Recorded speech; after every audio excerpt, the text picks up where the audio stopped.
You know, when I got married in college, I was power cleaning like 375. I came back from my honeymoon, and my strength coach walks up to me and he's like, "Well, you can't even hit 275 anymore. What's the deal?" I'm like, "Well, my hips are all out of whack." Why does it always go back to weights with you?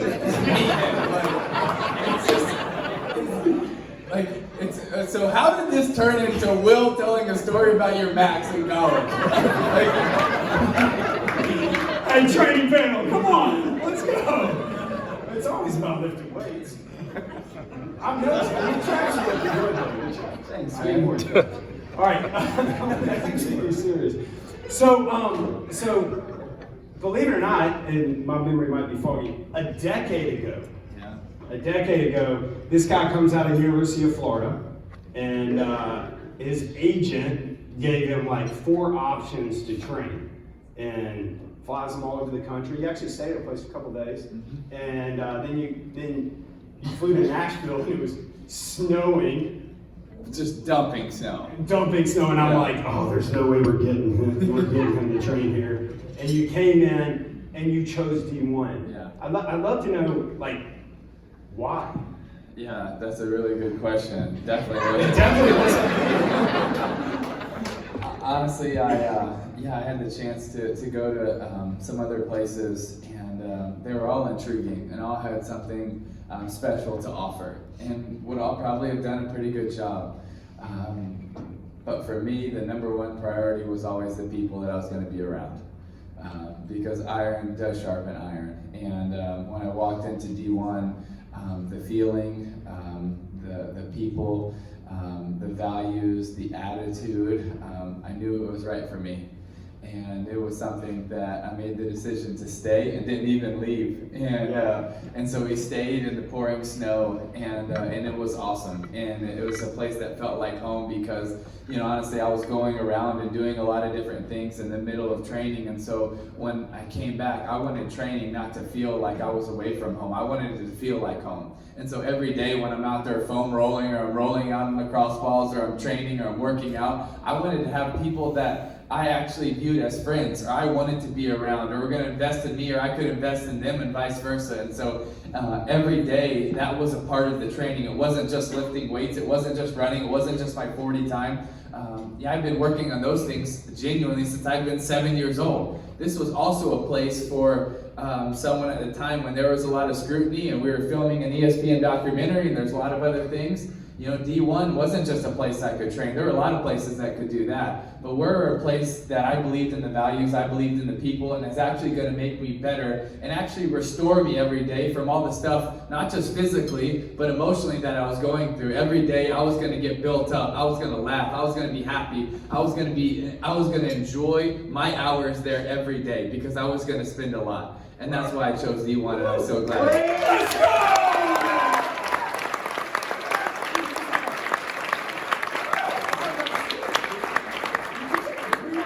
I guarantee you did. I did. I love little that was awesome. Have y'all ever met more of a meathead than him?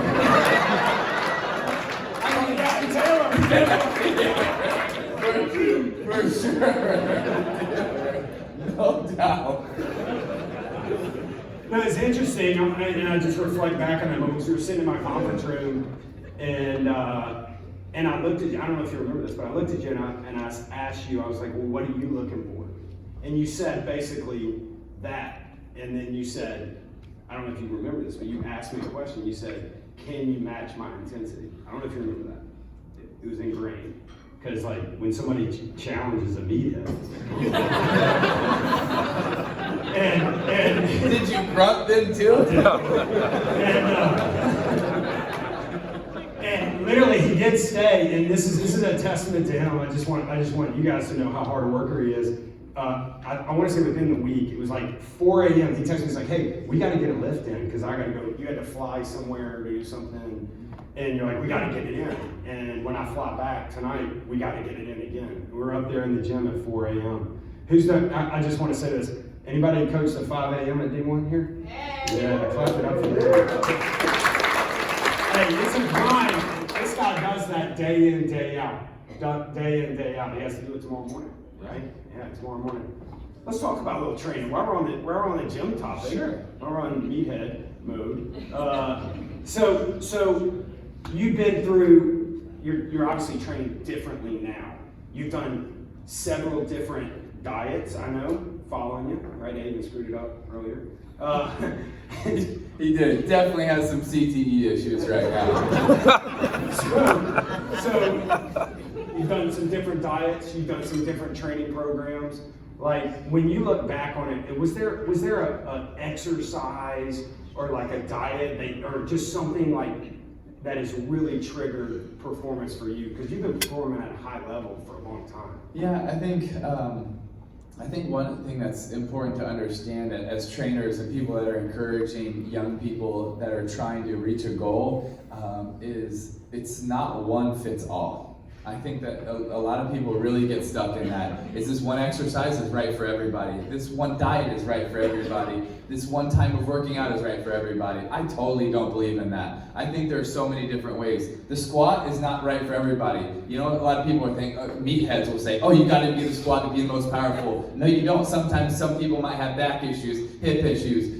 Some femurs are longer than others, so you're not going to be able to squat the same. So how can I manipulate it to be able to get the most out of this person where I'm not just a coach that thinks one way, because ultimately you're not doing the right service to your athletes to get them better. And so I think it's holistically learning that, understanding it, and then being able to adapt that to the athletes. That's something I've tried to do as an athlete is, okay, you learn a certain way, but you want to continue to learn and develop and grow and grow and grow. And that's something that I've always tried to push the envelope with, literally since I was 7, 8 years old, when I found out that to a certain extent, when I really understood what sodas did to me, I got rid of them, and I haven't had a soft drink since I was 15. I haven't had cake or cookies since a year or two after that. I've been on the keto diet since 2011, and I haven't ate a carb-based thing since. And so for me, it's not really, when I believe in something, it's pretty easy to go all in.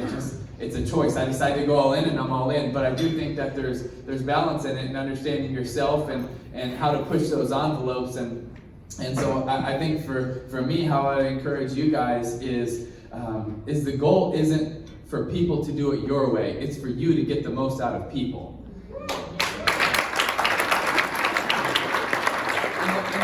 The best coaches that I've ever been around, it's not, oh, this is our program, you're either in or you're out. It's no, what are your goals? Let me learn more about you, and now we're going to figure out a way to get you from A to Z to be able to reach your goal. And I think that's the most realistic program to be able to get kids to reach their goals, is when you can adapt something to be able to help them the most.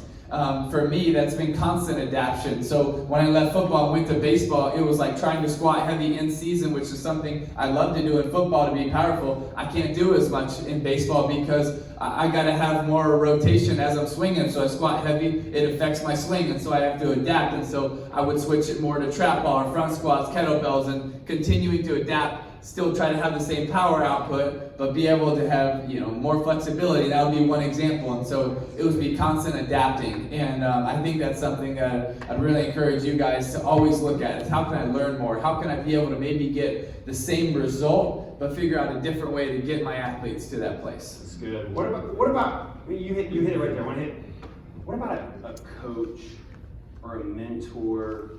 I mean, these guys are running businesses that are changing lives, and they're trying to hire somebody like a great coach, and they have coaches in their life to help them get their business to the next level.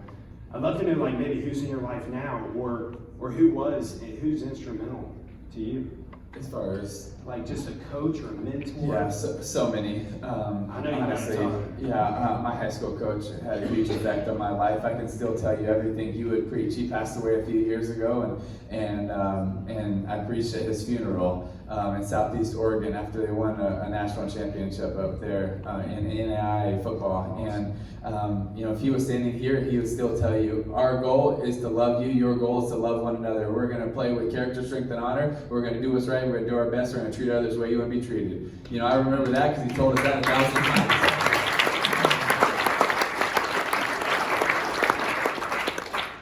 And then I would have have to bring up Coach Meyer because me and him still have a super close relationship. He's actually just FaceTimed me a little bit ago on the drive here. That's not safe, I know.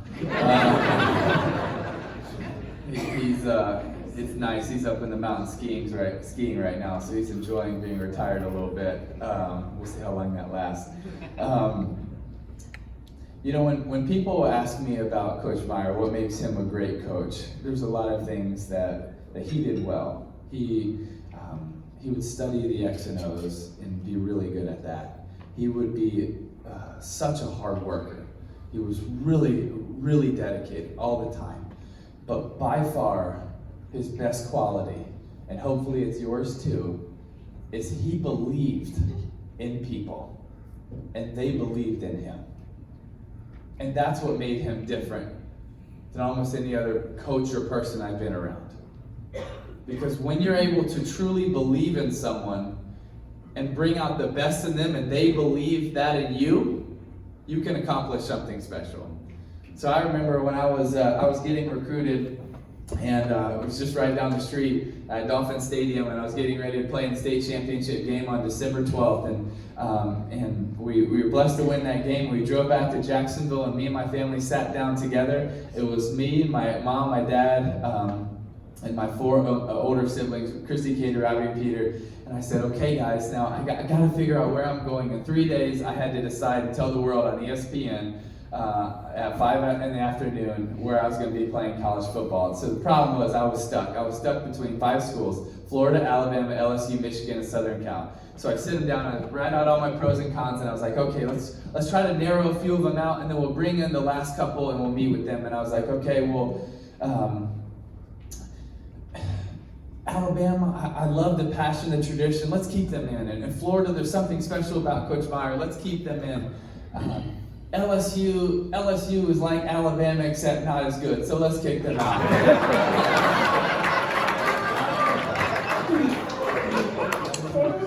Up until this year. And then I was like, Michigan, I was like, they got a lot of passion, tradition, but the girls there are just not as pretty. So no, we're not. And then I went on an official visit to USC, and the official visit, they had back-to-back Heisman Trophy winners and Matt Leinart and Reggie Bush, and I was so excited to go. And in the first drive of the game, Reggie Bush runs around the left sideline and does a flip into the end zone for a touchdown, and I'm standing up and I'm like freaking out, like, dang, this dude's nasty. And I look around and there was like 7 people that were clapping like this. And you could tell everybody was just focused on where they were going after the game, and I was like, oh, heck no. If you've ever seen me play, you know I'm passionate, and I could never play for a crowd like this. It's 2 quarters into the game, there's 20,000 empty seats. So I was like, okay, we can narrow out USC. So I was like, oh, Florida, Alabama. So the next day we brought in Florida. They stayed 5 or 6 hours in the house. We had a great visit. They left. The next day, Alabama came in. They stayed for literally like 14-ish hours. My mom, being a sweet Southern lady, cooked them breakfast, lunch, and dinner. Afterwards, she was like, listen, if you guys want to eat again, there's a Cracker Barrel right And so Alabama leaves, and I sit down with my family again, and I was like, guys, I just don't know. I'm so torn. I love Florida, but I love Coach Meyer. There's something about him, Dad, I just don't know what it is. But I also love Alabama, the passion, the tradition. It's honestly, it's just, I would love to be able to help bring them back to where they were. And Dad, I just don't know where to go. I've written out all these pros and cons, and I'm stuck. Would you please just tell me, where do I go? My dad thinks for a moment, and he says, Timmy, I just want you to know that we love you so much. I was like, thanks, where am I supposed to go? And I tell you what, Timmy, we also trust you. You've always made really good decisions, and I just want you to know, with whatever you choose, we trust you. Is that it? This is your fatherly advice. This is where you tell me where I'm supposed to go. I'm asking, please tell me where am I supposed to go? I'm like, fine, Mom, you tell me where I'm supposed to go. And my mom's rubbing my dad's back, and she's like, Timmy, I just got to tell you, I'm with your father on this group. Fine. All right, Christy, Katie, Robbie, Peter, my 4 older siblings. I'm closer with you guys than Mom and Dad. You tell me where I'm supposed to go. My brother Rob is like, yeah, we got your back, right? I'm like, yeah, where do I go? He's like, dude, I'm just telling you, man, you're going to make a great decision. No, you got to tell me. I'm asking you, where do I go? I was like, fine, Dad, just tell me, where do I go? And he's like, Timmy, just calm down, because I was getting kind of fired up. A little bit of Bartholomew-ish. It was pre-workout mode, you know? He said, Timmy, why don't you just go do this? Go to your room, get on your knees, pray about it, and in the morning, I'm sure God will put it on your heart exactly where you're supposed to go. And I was like, that's what I'm talking about. That's good parenting. So I go to my room, I get on my knees, I pray about it. In the morning, I have no idea where I'm supposed to go. So the whole day, I take my dog out by our lake, and I sit out there, and I pray out there, and I talk to different pastors and mentors of mine, and I'm asking them, and no one will tell me, no one will tell me, no one will tell me. Finally, it's like 3:30, and I have to tell the world at 5 o'clock on ESPN where I'm going. I run back in the house, and I type out my speech, and at the end of my speech, next year, I'll be playing football for the University of blank. And so I was like, you know what, I'm going to go find my high school coach. He's going to be the one. He's going to tell me exactly where I'm supposed to go. So I get up to the high school about 4:30, and the auditorium's already packed. Literally, it's a huge auditorium, and it is packed. Half orange and blue and half red and white for Florida and Alabama. I mean, it is packed. The news and everything's outside. And so I sneak around the back, and I find Coach Howard. Coach, come here. It's down to Florida, Alabama. Would you just tell me where to go? I said, what do you mean? It's down to Florida, Alabama. Would you just tell me where to go? Coach, just tell me. What's the best fit? Would you please tell me? He said, Timmy, I got to tell you, man. The last 3 years coaching you, it's been such a pleasure. You're like a son to me. And I just got to tell you, I trust you, and you're going to make a great decision. Coach, no. I got to tell the world right now. Would you please just help me? Tell me where I'm supposed to go. Just wink. Just anything, just tell me where I'm supposed to go. And he's like, no, I'm not going to do it. So he leaves me, and finally my dad and my family pulls up, and I was like, Dad, come over here around the school. And they had like security blocking off people, so my dad came over there. I said, Dad, just tell me where am I supposed to go? And he's like, what do you mean? You don't know? You got to tell the world in 5 minutes. I know. Would you just tell me? He said, okay, let's go over your priorities again. What's number one? I said, you know what it is. It's about the people. It's always about the people. He's like, that's right, I agree, no doubt. But let me ask you a question to that. What if it's not about the people? What if it's just about the person? If it was just about one person, who would you pick and why? And I said, gosh, I don't know. I mean, I love Coach Shula at Alabama. If I had to just pick one person, I would probably pick Coach Meyer at Florida. He said, why? I said, because when he talks to me, and when he looks at me, and when he says things to me, I believe it. And when he tells me, like a lot of other coaches, that, hey, if you come play here, we'll probably win a national championship, and you might even win the Heisman, I believe that he believes it. I believe that he actually believes in me. He's not just trying to recruit a 5-star. And he said, well, if that's your number one priority, then there you go. And I said, all right, I'm going to Florida. So I pick up my phone and I call Coach Shula to tell him that I'm not coming to Alabama because that's the right thing to do. And he answers, and I was very close with Coach Shula, so I was wiping off tears, and it wasn't the only time Alabama made me cry. It's not that funny. And so I say, Coach Shula, I'm so sorry, but I'm not going to go to Alabama. I'm going to go to Florida. And he says, Timmy, you just stop right there. He said, I love you just as much now as if you came to Alabama. You're going to have a great career, and hopefully I'll get the chance to coach you one day. So I hang up the phone and look at my dad. And I said, that's the coach I'm supposed to play for. I just told him I'm going to Florida, and he said he loves me.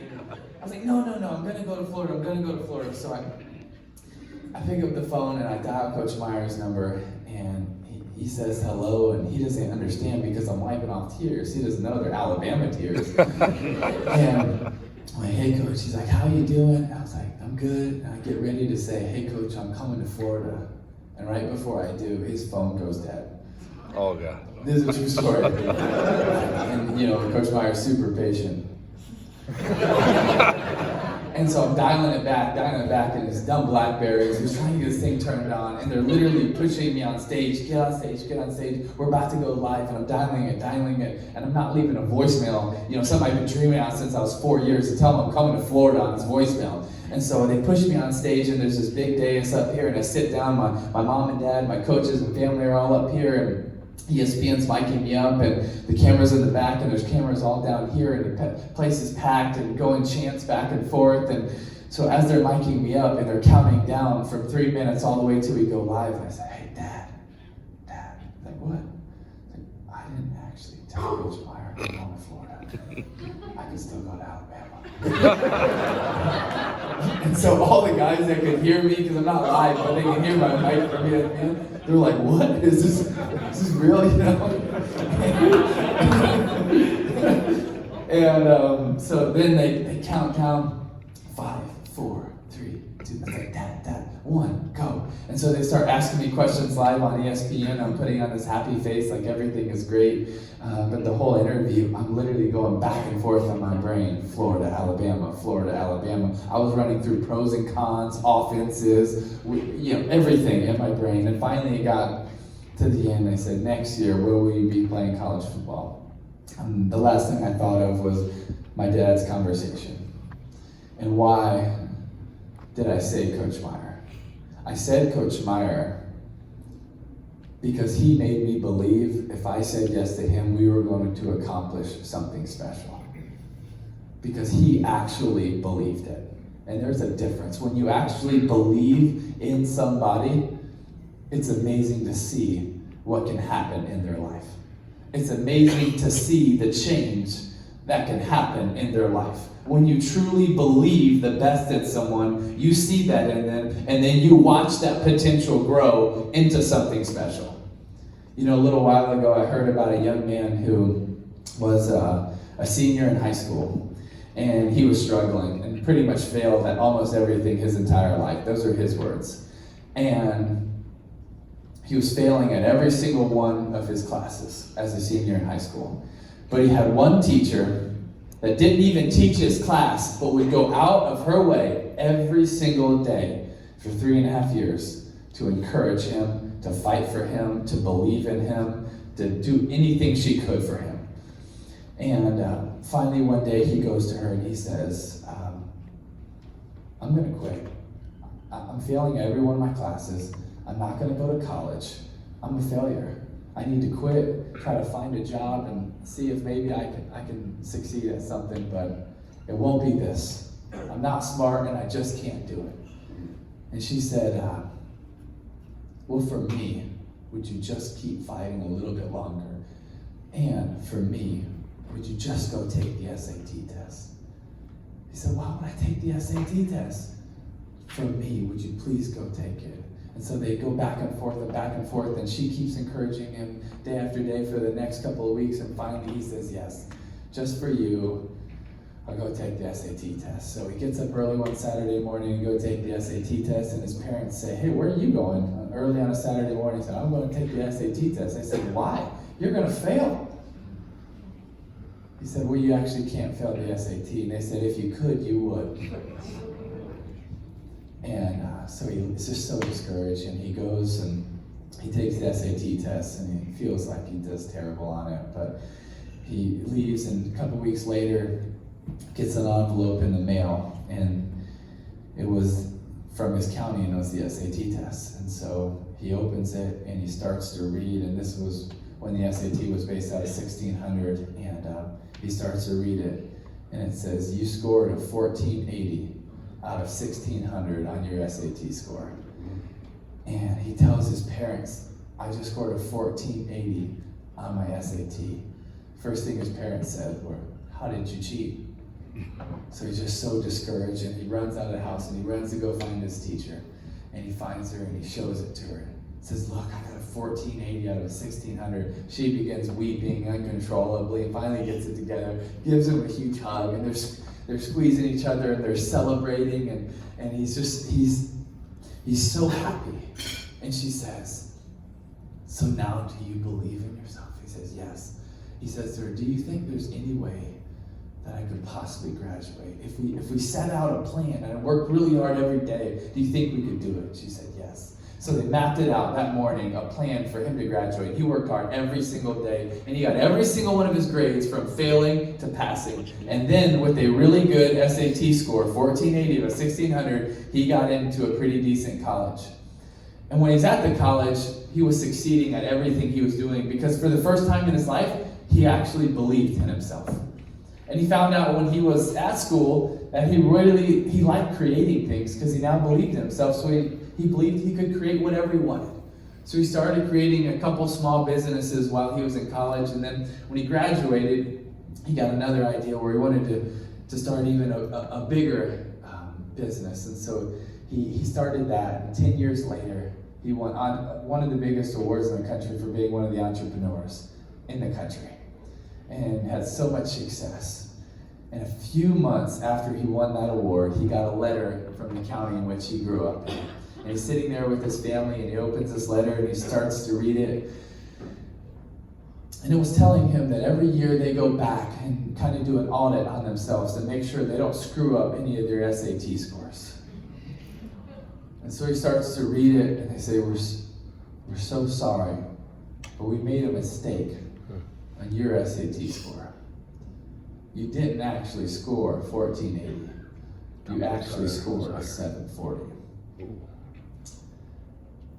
It was just a couple of months after he won Entrepreneur of the Year.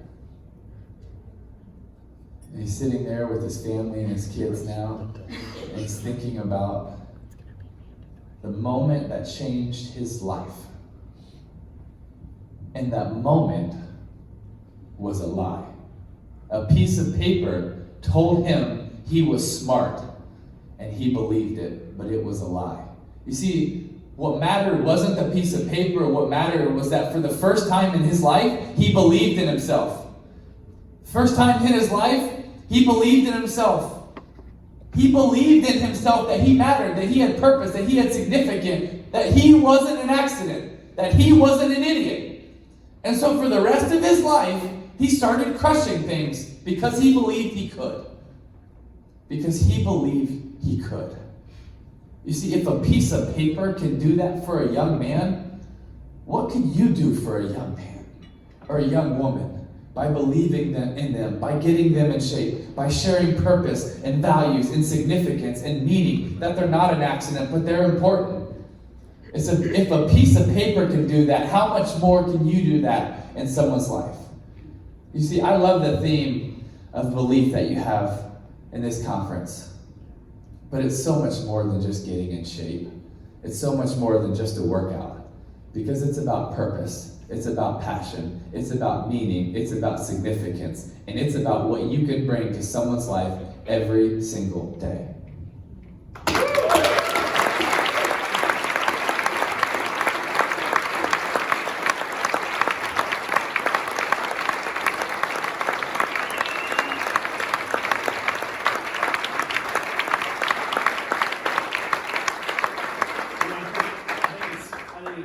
It's amazing. We were talking about this out back.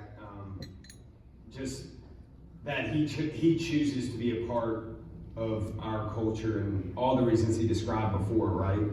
And we were talking about believing in D1 and believing where we're going, and we were catching up on the business a little bit.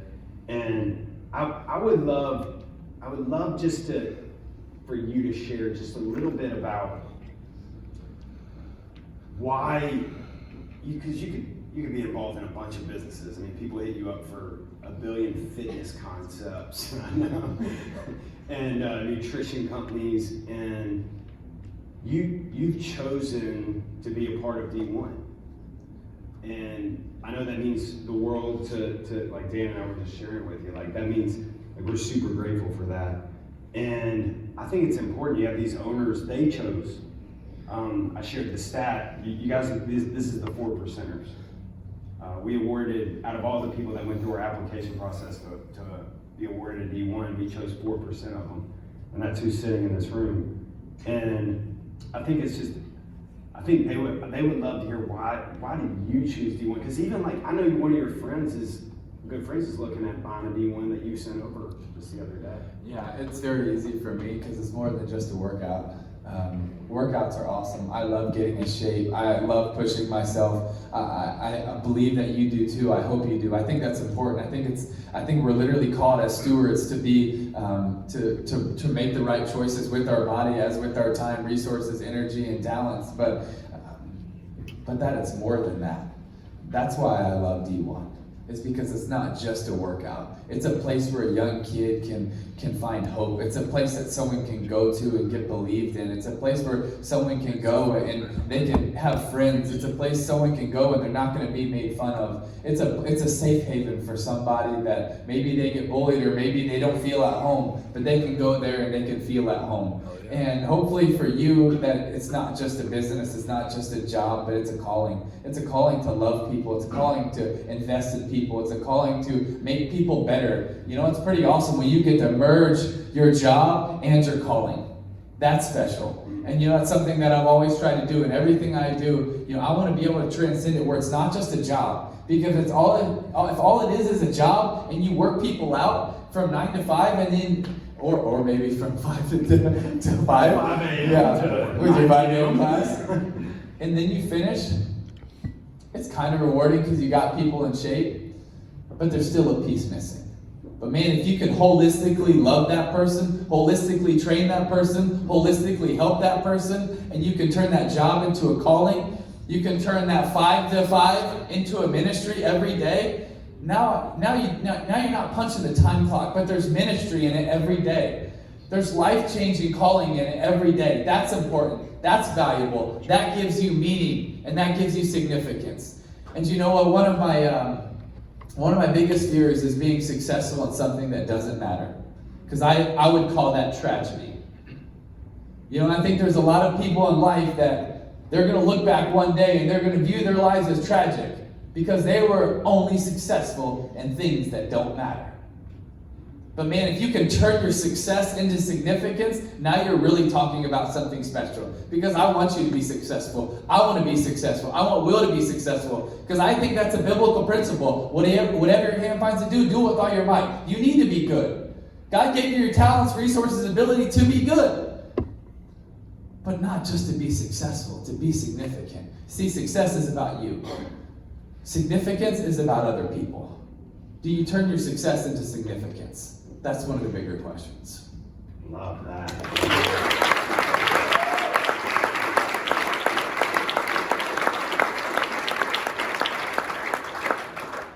I want to be super respectful of Tim's time. He has come a long way, and he's got a game tomorrow. And I want to say, like, on behalf of the business, and I know on behalf of the franchisees, you're an inspiration to us. You're an inspiration, even though I'm older and a little bit more of a meathead. And I can teach you about marriage. I've been married 20 years. But no, I mean, this guy right here, I really do. Every time I'm around him, I want to be a better person. I want to go out and have that energy and change lives. He really does inspire me. He inspires our team, and I know he inspires many of you guys. So we just want to say thanks. Let's do at least a 7, a level 7, right? Level 7 for Tim T.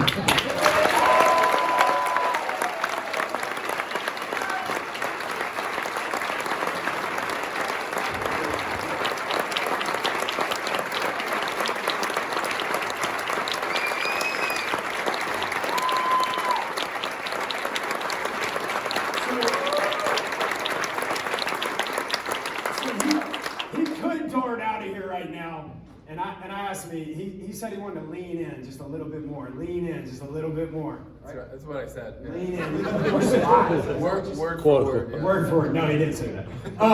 But I asked him to stay around for our award ceremony. Because y'all want to win some awards? Yeah. Okay, let's do it. So here's what we're going to do. As